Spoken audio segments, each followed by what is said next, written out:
Ni hao, salut à tous, j'espère que vous allez bien. Aujourd'hui, nous allons parler du fait de ne pas sous-estimer les adversaires, les personnes qui sont autour de nous et surtout vous.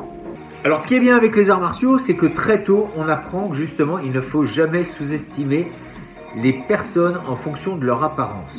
Oui, effectivement, on peut l'apprendre à nos dépens. Quand on travaille donc les arts martiaux, on se rend compte que des fois des gens qui payent pas trop de mine, eh bien en fait ils bougent beaucoup mieux que ce que l'on pouvait croire. Et lors d'un combat, en fait, ça peut tout changer. Il en est de même dans la vie de tous les jours. Ne jamais sous-estimer une personne. C'est pas parce qu'elle a une apparence en fait qui nous impressionne pas qu'elle n'est pas dangereuse.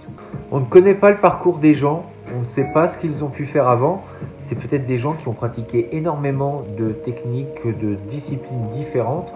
Et puis, juste par rapport à leur physique, eh bien, on pense qu'ils n'ont pas grand-chose pour eux. Et puis, en fait, c'est tout le contraire. On a des visions que l'on se fait d'une personne dangereuse. On pense qu'elle doit être musclée, grande, forte, avec un air patibulaire. Eh bien, en fait, des fois, c'est tout l'inverse. Les gens qui sont dangereux sont parfois anonymes. On ne pourrait pas les remarquer dans une foule.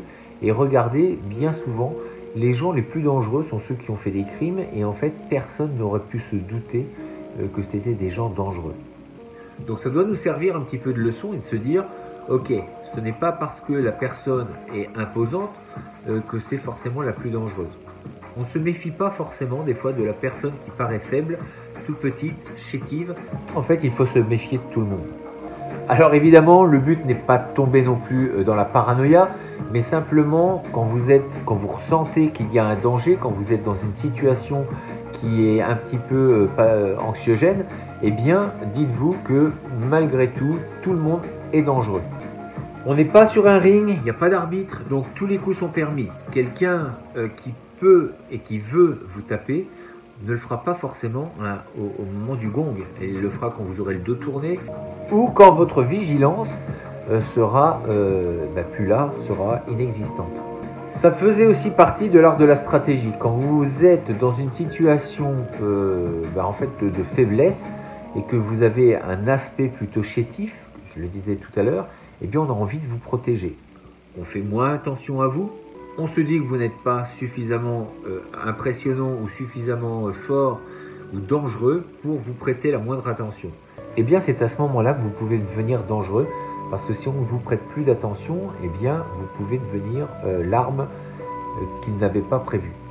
Et puis, se faire des schémas mentaux un petit peu d'une personne, celle-ci est dangereuse, celle-ci ne l'est pas, ce sont encore une fois des suppositions. Vous n'en savez rien, vous ne connaissez pas leur parcours. Encore une fois, je dis bien dans la situation où vous sentez qu'il y a une agression, qu'il y a quelque chose de pas normal, méfiez-vous de tout le monde. Donc sachez respecter les notions de distance, ne laissez pas quelqu'un s'approcher de vous, même si elle paraît non agressive ou non dangereuse. Si vous avez déterminé qu'il y avait quelque chose qui n'était pas normal, ou vous sentez qu'il y a une situation qui ne vous plaît pas, que c'est anxiogène, ou il y a un malaise, eh bien, commencez à prendre des distances et n'acceptez personne proche de vous. Ça devient peut-être dangereux. On a déjà vu des femmes qui sortaient des couteaux et plantaient une personne. On a déjà vu des personnes saoules qui tenaient à moitié debout et qui au dernier moment sortaient un couteau. Les faits divers sont remplis de cas comme ceci où les gens n'ont pas fait attention, ils se sont laissés un petit peu amadouer ou endormir par rapport à l'apparence de leurs agresseurs et en fait ils en sont morts pour certains et d'autres bien blessés grièvement. Ce que l'on ne prend pas forcément en compte lors des cours, c'est la folie, la détermination de certaines personnes. Les gens qui sont sous drogue, les gens qui deviennent fous. Quand je dis fous, c'est des gens qui vont être très difficiles à maîtriser. Que ce soit une femme, un enfant, ou enfin en tout cas des gens qui n'ont pas forcément beaucoup de force physique, eh bien je peux vous dire que même énervé et devenu hystérique et complètement fou, ça va être très difficile de les arrêter, de les stopper.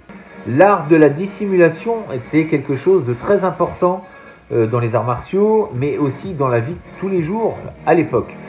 Dans le Moyen-Âge, à chaque fois, vous avez sûrement déjà entendu de tous les de tous les ragots qui pouvaient se raconter, de tous les subterfuges, de tous les pièges tendus, de toutes les trahisons qui ont pu être faites à l'époque des rois, à l'époque des empereurs. Il y a eu toujours des trahisons, donc des gens qui se faisaient passer pour des gens plutôt bien ou très proches du pouvoir. Et en fait, ce sont eux qui ont éradiqué un petit peu tous ceux qui les gênaient pour accéder à ce fameux pouvoir. Donc en tout cas, tout ça pour dire que l'art de la dissimulation, c'est une stratégie. L'art de tromper son monde, c'en est une aussi. Il y a des gens qui sont forts à ça, et donc on ne peut pas uniquement se baser sur un physique. D'où l'importance aussi de la vigilance. Savoir être vigilant de ce qui se passe, de ce que l'on ressent, pour pouvoir agir le mieux possible en cas d'agression ou en cas de danger. Dernière chose, quand vous avez éventuellement gagné votre combat ou quand vous avez réussi à vous sortir d'une agression, ne tournez pas le dos. Sachez aussi encore une fois, vous méfier de ce qui peut arriver de tous les côtés, mais en tout cas même de la personne que vous avez maîtrisée. Faites attention.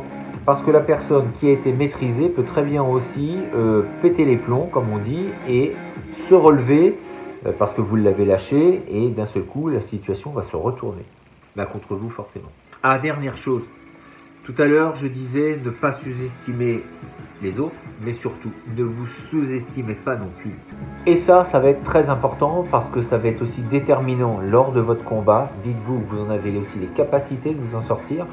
Il y a cet instinct animal qui est en vous, qui est en chacun de nous. Alors c'est vrai que pour certains, il est plus éveillé que d'autres, mais en tout cas, et ne vous sous-estimez pas, vous êtes capable de faire pas mal de choses non plus. Pour ça, je vous invite encore une fois, c'est à aller pratiquer des arts martiaux. Si vous n'en faites pas, ça vous fera du bien, ne serait-ce que pour l'aspect sportif, même si j'aime pas trop ce mot-là dans les arts martiaux, mais en tout cas, vous m'aurez compris, c'est au moins faire des activités physiques. Et puis, vous aurez quelques notions, en tout cas, de ce qu'il ne faut pas faire.